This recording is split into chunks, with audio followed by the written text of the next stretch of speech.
아니, 나도 그때 봤단 말이야. 산파가 그렇게 말했어. 팔다리가 이상했다고. 그런데 다음날 보니 멀쩡하더라고. 그건 기적이지 뭐. 그런 기적이 어디 있어? 내 생각엔 뭔가 바뀐 것 같아. 입 닥쳐. 더 말하면 안 돼. 1782년 한양 근교 양반가에서 일어난 충격적인 사건.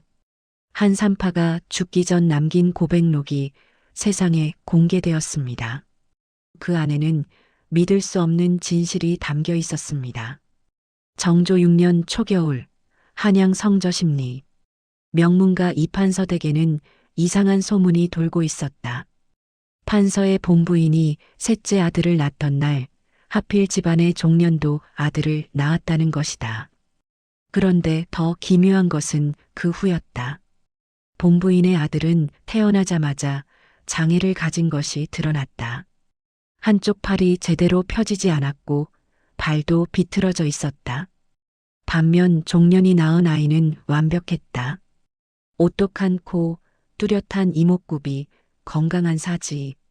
그날 밤 누군가 두 아기의 운명을 바꿔놓았다. 하지만 이것은 단순한 바꿔치기가 아니었다. 그 뒤에는 더 깊고 어두운 비밀이 숨겨져 있었다. 과연 혈통이 중요한가 아니면 자라온 환경이 중요한가? 이 이야기는 조선시대 신분제의 잔혹함과 한가문의 욕망이 어떻게 두 아이의 인생을 완전히 바꿔놓았는지를 보여준다. 이판서 댁의 이종하는 예조판서를 지낸 인물이었다. 40년 동안 벼슬길을 걸어온 그는 한양에서도 손꼽히는 명문가의 가장이었다. 하지만 그에게는 큰 근심이 있었다. 아들 문제였다. 슬하에 아들 둘을 두었으나 둘 다 병약했다. 첫째 아들 기우는 10살에 홍역으로 죽었다. 장례를 치르던 날 이판서는 하늘을 원망했다. 왜 내 아들을 데려가십니까?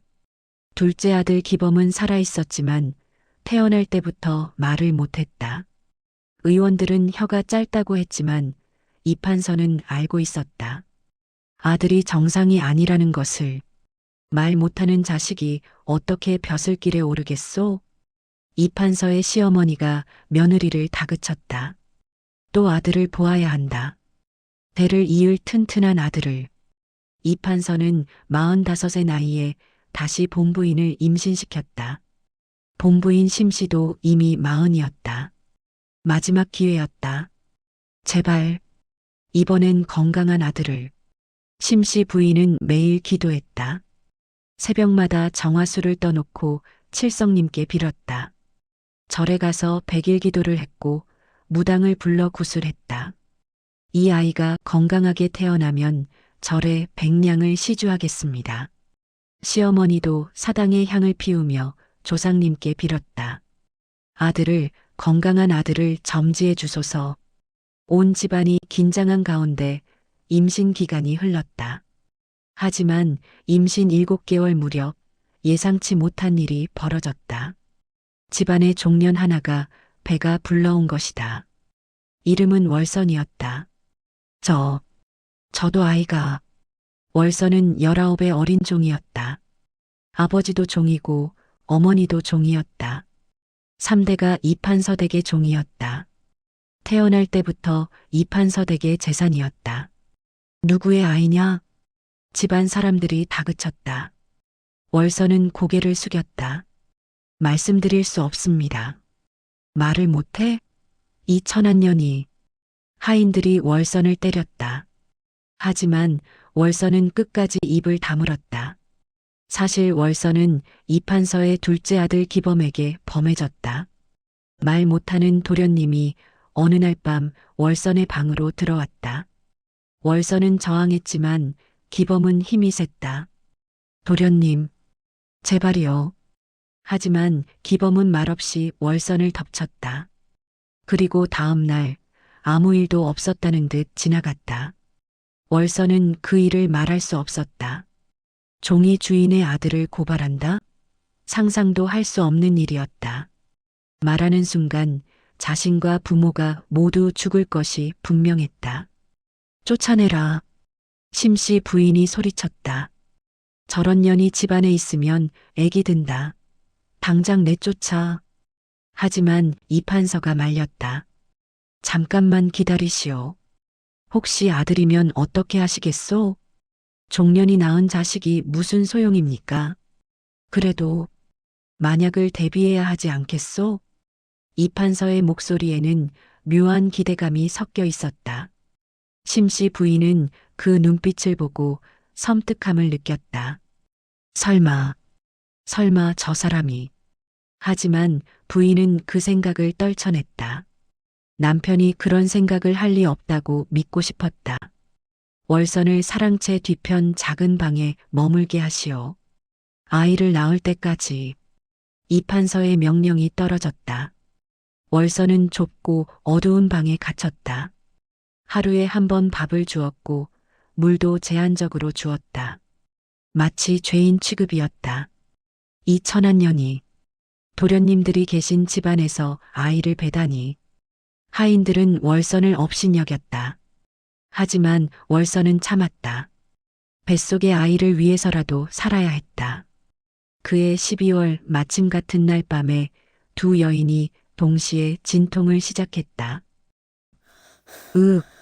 안채에서는 심씨 부인이, 사랑채 뒤편 작은 방에서는 월선이 아이를 낳고 있었다. 하늘이시여, 제발 건강한 아들을. 심씨 부인은 진통 속에서도 기도했다.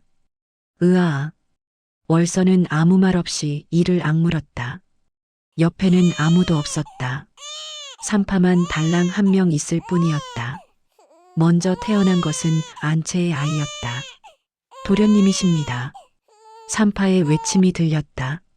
하지만 그 목소리에는 기쁨이 없었다. 아기를 본 순간 방 안의 공기가 얼어붙었다. 아기의 왼팔이 이상했다. 팔꿈치가 안쪽으로 굽어 있었고 손가락도 제대로 펴지지 않았다. 마치 새의 날개처럼 접혀 있었다. 오른쪽 발도 안쪽으로 꺾여 있었다. 발가락들이 비정상적으로 오므라져 있었다. 이게 무슨... 심씨 부인이 아기를 보고 눈이 뒤집혔다. 그대로 기절했다. 마님. 하인들이 부인을 부채질하며 정신을 차리게 했다. 이판서가 달려왔다. 그는 아기를 보고 얼굴이 창백해졌다. 의원을 불러라. 당장. 의원이 급히 불려왔다. 그는 아기를 자세히 살폈다. 팔을 만져보고 다리를 살피고 온몸을 확인했다. 대감마님, 어서 말해보시오. 고칠 수 있소? 선천적 기형입니다. 뼈가 잘못 자란 것입니다.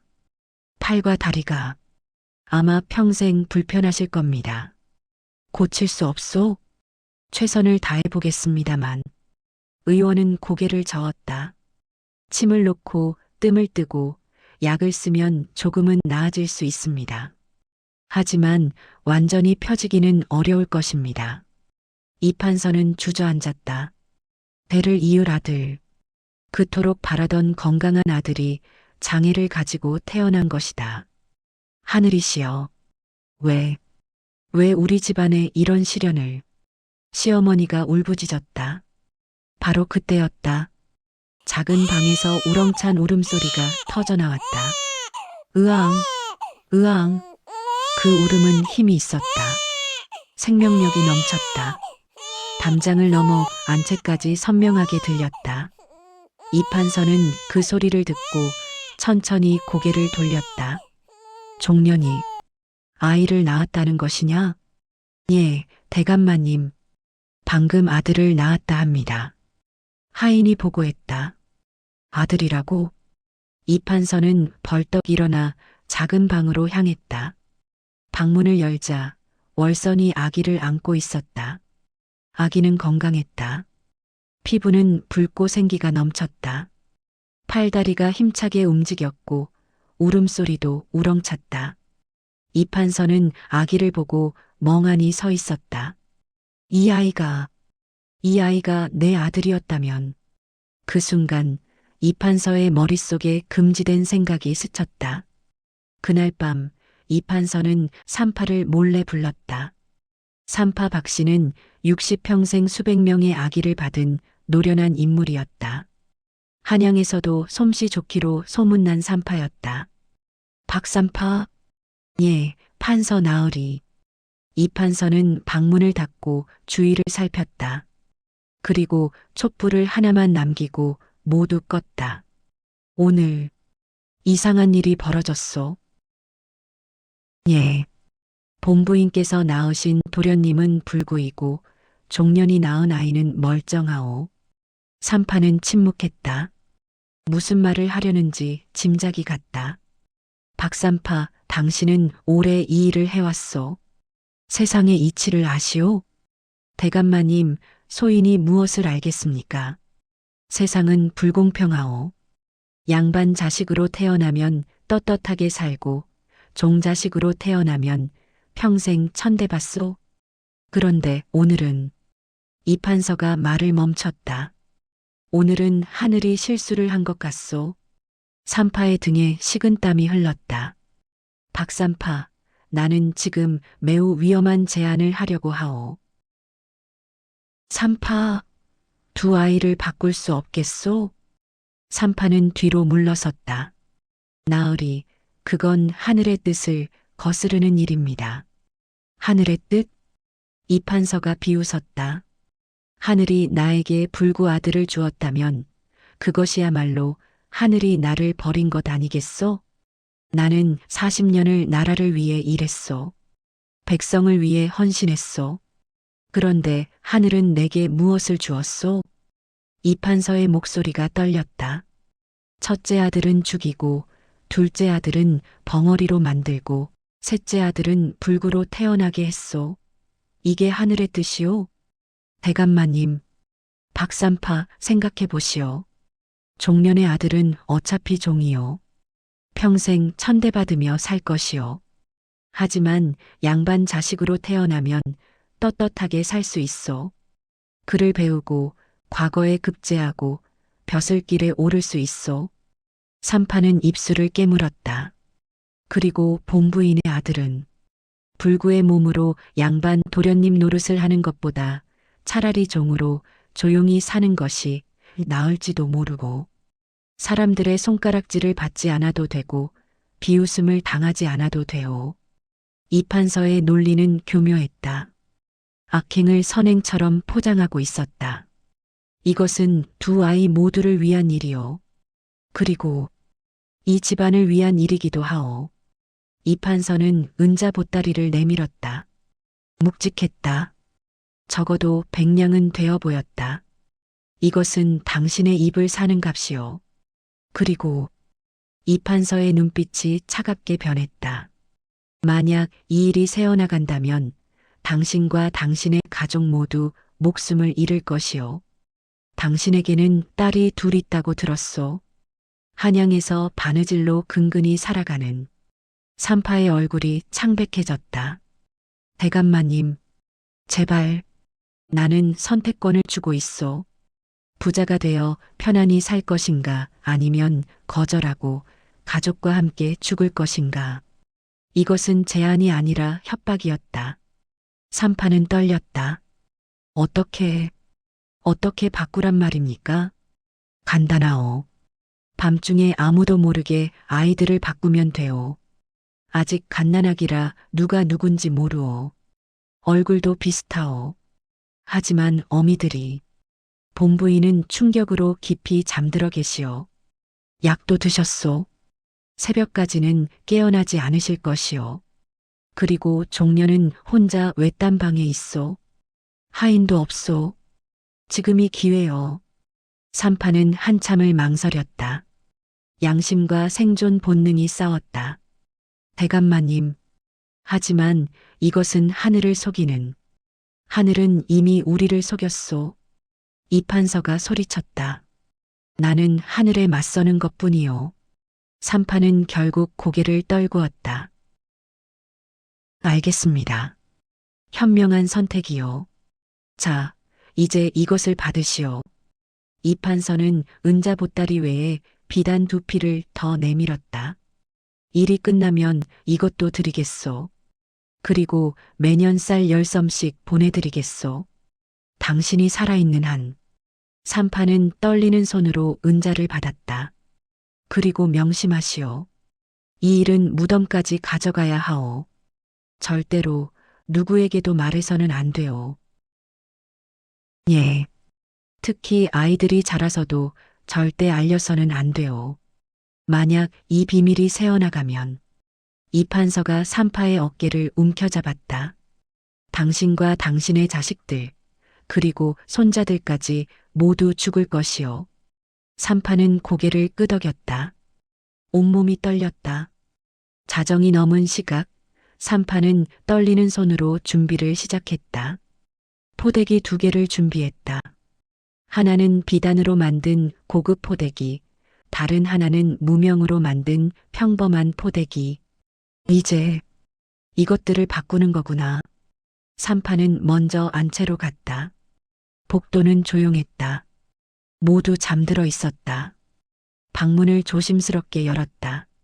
심씨 부인은 약을 먹고 깊이 잠들어 있었다.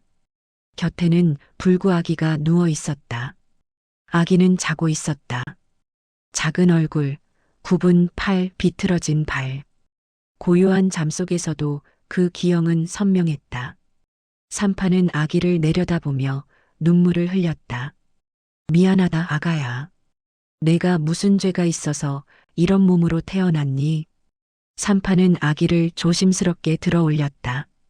아기가 잠깐 몸을 뒤틀었지만 곧 다시 잠들었다. 무명 포대기에 아기를 싸서 품에 안았다. 그리고 조용히 방을 나왔다.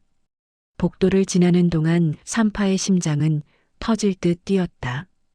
혹시라도 누군가 깨어나면 어떡하나. 혹시 들키면 어떡하나. 하지만 다행히 아무도 깨어나지 않았다. 산파는 작은 방으로 향했다. 월선이 있는 곳이었다. 문을 열자 월선이 아기를 안고 젖을 먹이고 있었다. 산파마님? 쉿! 조용히 하게. 산파가 다가왔다. 월선의 품에 안긴 아기는 건강했다. 팔다리가 온전했고 얼굴도 잘생겼다. 젖을 빠는 힘도 셌다. 월선아, 지금부터 내가 하는 말을 잘 들어야 한다. 예. 판서 나으리의 명이시다. 두 아기를 바꾸어야 한다. 월선의 눈이 커졌다. 뭐라고요? 본부인의 아기가 불구이니 내 아기와 바꾸는 것이다. 안 돼요. 이건 제 아이예요. 월선이 아기를 꽉 껴안았다. 제가 10달 동안 뱃속에 품었던 아이라고요. 못 드려요. 월선아, 이건 명령이다. 거역하면 너와 내 아기, 그리고 내 부모까지 모두 죽는다.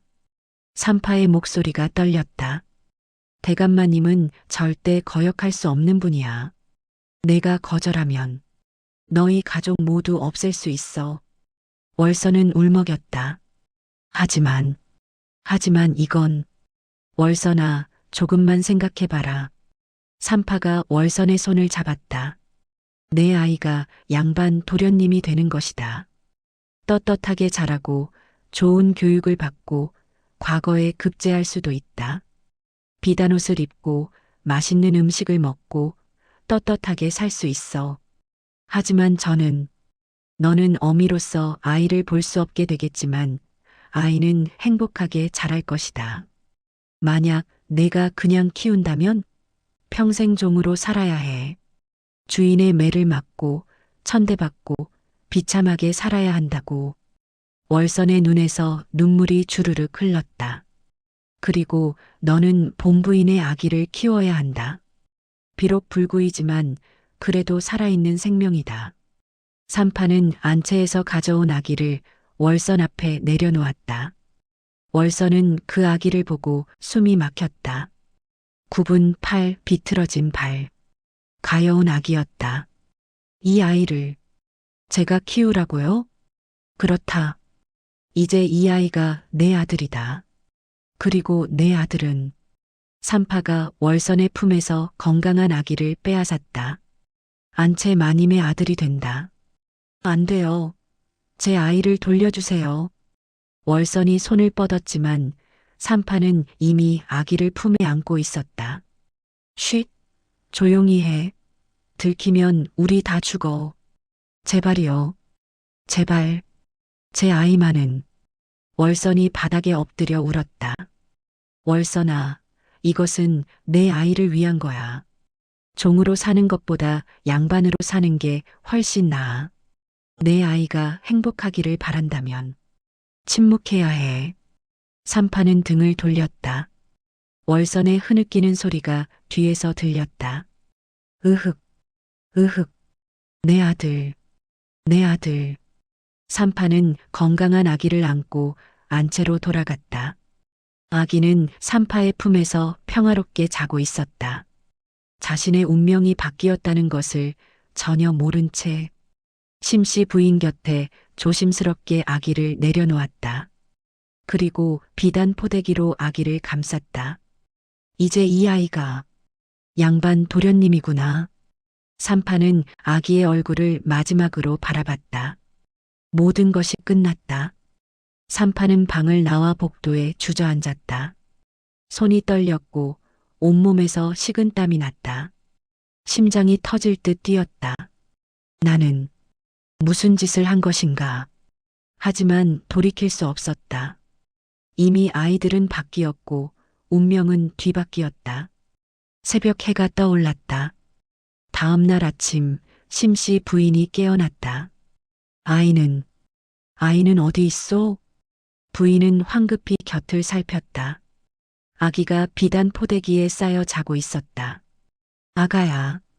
부인은 조심스럽게 아기를 들어 올렸다. 그리고 깜짝 놀랐다.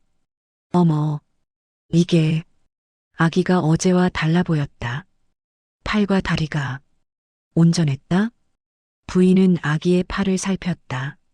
멀쩡했다. 다리도 살폈다. 비틀어지지 않았다. 이게 무슨 기적인가? 부인은 급히 이판서를 불렀다. 대감마님, 대감마님. 이판서가 달려왔다. 무슨 일이요?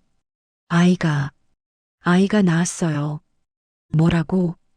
이판서는 아기를 보고 놀란 척했다. 하지만 속으로는 안도의 한숨을 쉬었다. 성공했다. 아무도 눈치채지 못했다. 이것은 분명 하늘이 베푼 기적이요. 우리 집안의 정성이 하늘에 닿은 것이요. 이판서가 크게 외쳤다. 시어머니도 달려왔다. 정말이냐? 아기가 나았다고? 예, 어머님. 보세요. 아기의 팔과 다리를 보여줬다. 멀쩡했다. 오, 조상님들께서 도우신 것이야. 온 집안이 기뻐했다. 구판이 벌어졌다. 무당을 불러 감사굿을 했다.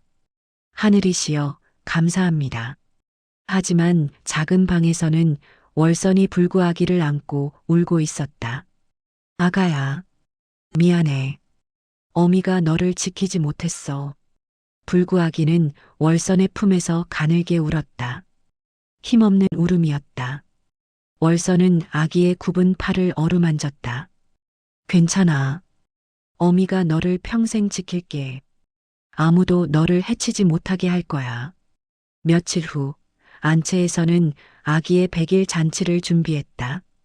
비록 갓 태어났지만 기적적으로 낳은 것을 기념하기 위해서였다. 이름을 지어야 하오. 이판서가 말했다. 기준이라고 짓겠소. 중걸의 기준이 되라는 뜻이요. 좋은 이름이옵니다. 이렇게 해서 월선의 아들은 이기준이라는 이름을 얻었다. 양반 도련님으로서의 이름을. 반면 본부인의 아들에게는 이름도 제대로 지어주지 않았다. 종년의 자식인데 무슨 이름이 필요한가? 그냥 돌쇠라고 부르면 되지. 하인들은 불구아기를 돌쇠라고 불렀다. 천한 이름이었다. 세월이 흘렀다. 세월이 흘러 두 아이는 17이 되었다. 안채에서 자란 이기준은 명문가의 셋째 아들로 자랐다. 그는 준수한 외모에 총명했다. 키가 크고 어깨가 넓었다. 얼굴은 잘생겼고 눈빛은 날카로웠다. 글을 잘 읽고 무예도 뛰어났다. 기준은 글을 읽었다. 목소리가 또렷하고 힘이 있었다. 훌륭하오. 역시 우리 기준이는 타고난 선비요. 훈장이 감탄했다. 기준은 15세 과거 초시에 합격했다. 한양에서 화제가 되었다. 이판서댁 셋째 아들, 정말 대단하다더군. 장원급제도 문제 없을 거야. 이제 기준은 대가를 준비하고 있었다. 집안의 기대를 한 몸에 받으며 우리 기준이가 이번 과거에 급제하면 우리 집안은 3대째 과거 급제자를 배출하는 거요. 이판서는 자랑스러워했다. 기준은 사랑채에서 공부에 몰두했다. 사서삼경을 읽고 역사서를 탐독했다. 때로는 화를 쏘고 말을 탔다. 도련님 쉬셔야지요. 아니다. 아직 멀었다. 기준은 완벽주의자였다. 항상 최선을 다했다. 반면 작은 방에서 자란 돌쇠는 전혀 다른 삶을 살았다. 돌쇠는 왼팔이 제대로 펴지지 않았고 오른발을 절었다. 걸을 때마다 몸이 한쪽으로 기울었다. 돌쇠야, 물 좀 떠오너라. 돌쇠, 마당 쓸어라. 이 쓸모없는 놈아. 돌쇠는 하인들의 심부름을 하며 자랐다. 종의 자식이었지만 장애가 있어 제대로 된 일도 못했다. 이 천한 놈이 제대로 일도 못해. 하인들은 돌쇠를 때렸다. 돌쇠는 맞으면서도 참았다. 하지만 돌쇠에게는 비밀이 있었다. 그는 혼자서 글을 배웠다. 밤마다 기준이 공부하는 것을 창문 밖에서 몰래 지켜보며 귀로 듣고 눈으로 익혔다. 천지현황, 우주홍황. 돌쇠는 작은 목소리로 따라 읽었다. 그리고 낮에는 땅바닥에 나뭇가지로 글자를 썼다. 아무도 모르게. 돌쇠는 천자문을 외웠다. 사서삼경도 읽었다. 기준이 버린 책을 주워 읽었고 기준이 쓴 글을 몰래 베꼈다. 나도 저렇게 될 수 있었을까? 돌쇠는 가끔 상상했다. 자신이 만약 건강하게 태어났다면, 양반 도련님으로 떳떳하게 살았다면. 하지만 현실은 냉혹했다. 돌쇠, 어디 있느냐? 하인의 호통에 돌쇠는 절뚝거리며 달려갔다. 어느 날 돌쇠는 우연히 이상한 대화를 엿듣게 되었다. 창고 뒤편에서 두 늙은 하인이 술을 마시며 이야기하고 있었다. 그러게 말이야. 참 이상한 일이지. 뭐가? 셋째 도련님 말이야. 태어날 때 불구였다는 소문이. 쉿, 그런 말하는 거 아니야. 들키면 죽어. 아니, 나도 그때 봤단 말이야. 산파가 그렇게 말했어. 팔다리가 이상했다고. 그런데 다음날 보니 멀쩡하더라고. 그건 기적이지 뭐. 기적? 그런 기적이 어디 있어? 내 생각엔 뭔가 바뀐 것 같아. 입 닥쳐. 더 말하면 안 돼. 두 사람은 서둘러 자리를 떴다. 돌쇠는 그 자리에 얼어붙었다. 셋째 도련님이 태어날 때 불구였다? 돌쇠는 자신의 팔을 내려다봤다. 굽어 있는 팔. 그리고 자신이 태어난 날도 같은 날이었다. 설마. 돌쇠는 진실을 알아야 했다. 며칠을 고민한 끝에 어머니 월선을 찾아갔다. 어머니, 왜 그러느냐, 돌쇠야. 월선은 이제 40줄의 중년 여인이었다. 하지만 고된 삶 탓에 늙어 보였다. 제가 어떻게 태어났는지 말씀해 주세요. 월선의 얼굴이 굳었다. 갑자기 왜 그런 것을 물으니? 그냥 궁금해서요. 저는 정말 어머니의 아들인가요? 월선의 손이 떨렸다. 무슨 소리냐? 마을에서 소문을 들었어요. 셋째 도련님이 태어날 때 불구였다고요. 그런데 다음 날 멀쩡했다고요. 그리고 제가 태어난 날도 같은 날이고. 입 닥쳐. 월선이 돌쇠의 입을 막았다. 그런 말 절대 하지 마라. 들키면 우리 다 죽어. 그럼 정말. 월선은 눈물을 흘렸다. 돌쇠야. 어미가 미안하다. 어머니, 너는. 월선은 말을 잇지 못했다. 하지만 그 눈빛이 모든 것을 말해주었다. 돌쇠는 그제야 확신했다. 자신이 바뀐 아이라는 것을. 며칠 후 돌쇠는 더 결정적인 증거를 발견했다. 창고를 정리하다가 낡은 상자 하나를 발견한 것이다. 먼지가 잔뜩 쌓인 상자였다. 상자 안에는 오래된 천 조각과 옥 장신구가 들어 있었다. 천에는 붓글씨로 이름이 씌어 있었다. 이기준이라는 이름이. 이건 셋째 도련님 이름인데 왜 창고에? 그리고 옥 장신구. 그것은 아기가 태어날 때 목에 거는 돌이었다. 용무늬가 새겨져 있었다. 돌쇠는 그 옥을 손에 쥐고 생각에 잠겼다. 만약 정말로 바뀐 거라면 도련님도 알아야 하지 않을까? 바로 그때였다. 기준이 창고로 들어왔다. 거기 누구냐? 셋째 도련님. 돌쇠입니다. 기준은 돌쇠가 손에 든 옥을 보고 다가왔다. 그게 뭐냐? 이건. 기준이 옥을 빼앗아 살펴봤다. 그리고 얼굴이 창백해졌다. 이것이 어디서 나왔느냐? 저기 상자에서. 기준도 상자를 뒤져 천을 발견했다. 자신의 이름이 쓰인 천을. 이건 내 이름인데 왜 여기? 기준과 돌쇠는 서로를 바라봤다. 둘 다 같은 생각을 하고 있었다. 그날 밤 기준은 산파 박 씨를 찾아갔다. 박 씨는 이제 80이 넘은 노인이었다. 병상에 누워 죽음을 앞두고 있었다. 박산파, 나는 정말 본부인의 아들입니까? 박 씨는 기준을 보고 눈물을 흘렸다. 도련님, 사실대로 말씀하십시오. 제발. 박 씨는 오랜 침묵 끝에 입을 열었다. 아니십니다. 뭐라고요? 도련님은 월선이의 아들이십니다. 기준은 뒤로 비틀거렸다. 그럼 돌쇠는? 돌쇠는 본부인의 진짜 아들입니다. 태어날 때부터 불구였지요. 박 씨가 모든 것을 고백했다. 17년 전 그날 밤의 일을, 이 판서의 명령을, 두 아기를 바꾼 일을, 은자를 받은 일을, 평생 안고 살아온 죄책감을.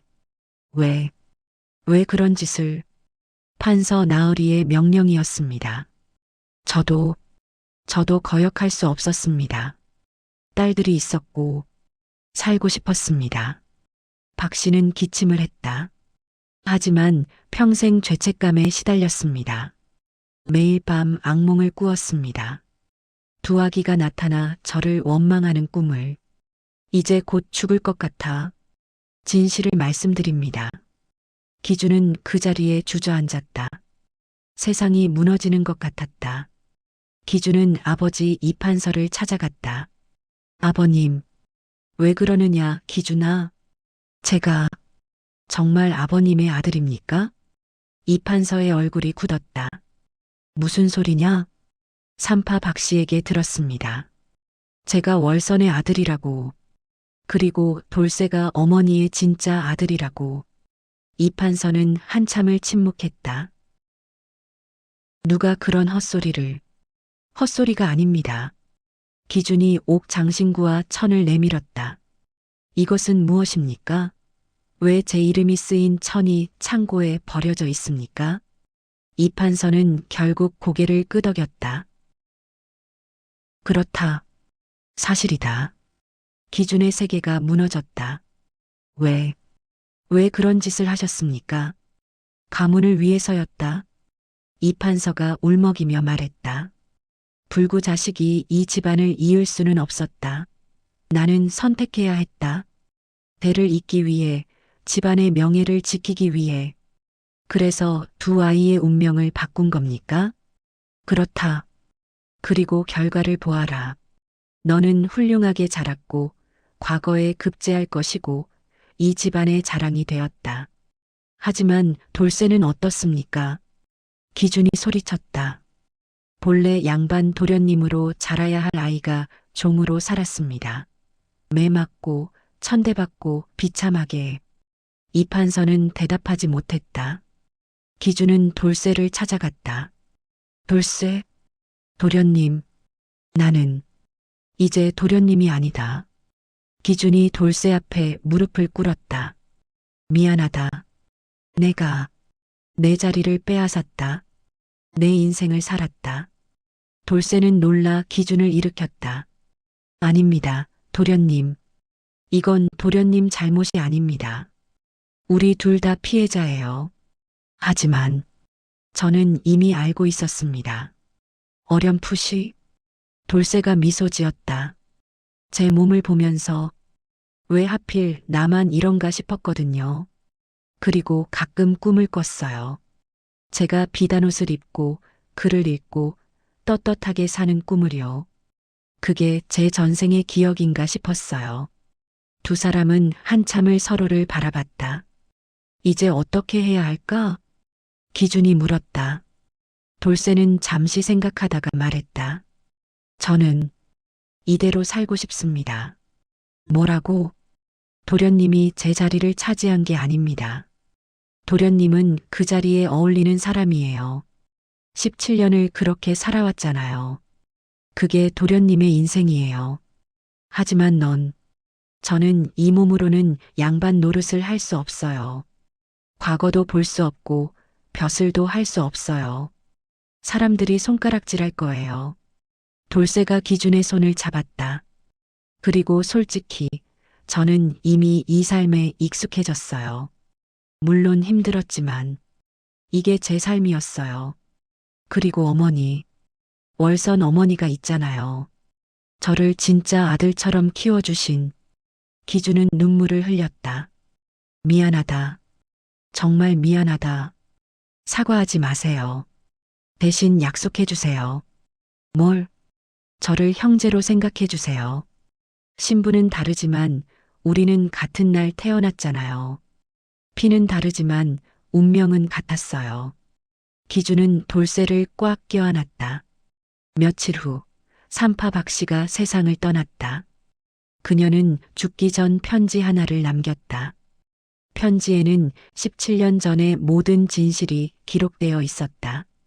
기준은 그 편지를 읽고 결심했다. 나는 과거를 포기하겠습니다. 기준아, 이판서가 놀랐다.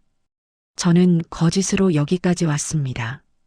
이제 그 거짓을 이어갈 수 없습니다. 하지만 돌쇠가 본부인의 진짜 아들입니다. 비록 몸이 불편하지만 그가 적자입니다. 몇 달 후 기준은 월선과 함께 한양을 떠났다. 시골에 작은 집을 얻어 서당을 열었다. 어머니, 이제부터는 떳떳하게 어머니라고 부르겠습니다. 월선은 17년 만에 아들을 되찾았다. 한편 돌쇠는 이판서 댁에 남았다. 심씨 부인이 처음으로 그를 아들로 받아들였다. 돌쇠야. 아니, 기준야. 이제부터 내 진짜 이름으로 부를게. 미안하다. 정말 미안하다. 두 아들은 서로 다른 길을 걸었다. 하지만 가끔 만나 형제로 지냈다. 거짓에서 시작된 인생이었지만 진실을 알고 나서 그들은 진짜 가족이 되었다. 이판서가 늙어 병상에 누워 있을 때 임종 직전 그는 두 아들을 불렀다. 기준아, 돌쇠야. 예, 아버님. 미안하구나. 평생 죄를 짓는 마음으로 살았다. 미안하다. 이제 그만하십시오. 다 지난 일 아니십니까? 아버님. 이판서 대감이 두 아들의 손을 잡았다. 저희는 이미 선택했습니다. 아버님이 하신 일들은 용서는 하지 않지만 지금 와서 원망도 하지 않겠습니다. 저희들의 운명이라 생각하겠습니다. 우리 둘은 함께 살아가기로 했습니다. 대감은 눈물을 흘리며 눈을 감았다. 대감이 세상을 떠난 후 기준과 돌쇠는 이판서의 무덤을 찾았다. 무덤은 산기슭에 조촐하게 있었다. 두 사람은 무덤 앞에 무릎을 꿇었다. 기준이 말했다. 아버지, 아들이 왔습니다. 덕세도 말했다. 아버지, 저도 왔습니다. 두 사람은 함께 절을 올렸다. 아버지, 저희는 진실을 알게 되었습니다. 어머니께서 저희를 지키려 하셨다는 것도 알았습니다. 기준과 돌쇠는 서로를 바라봤다. 우리는 형제다. 그래, 피가 아니라 마음으로 맺어진 형제다. 두 사람은 손을 맞잡았다. 거짓에서 시작된 운명은 진실 앞에서 무너졌지만 그 무너짐 속에서 두 사람은 진정한 가족을 발견했다. 이제 이야기를 마치려고 합니다. 이야기가 재미있으셨다면 구독과 좋아요 부탁드립니다. 지금까지 조선의 달그림자 채널이었습니다.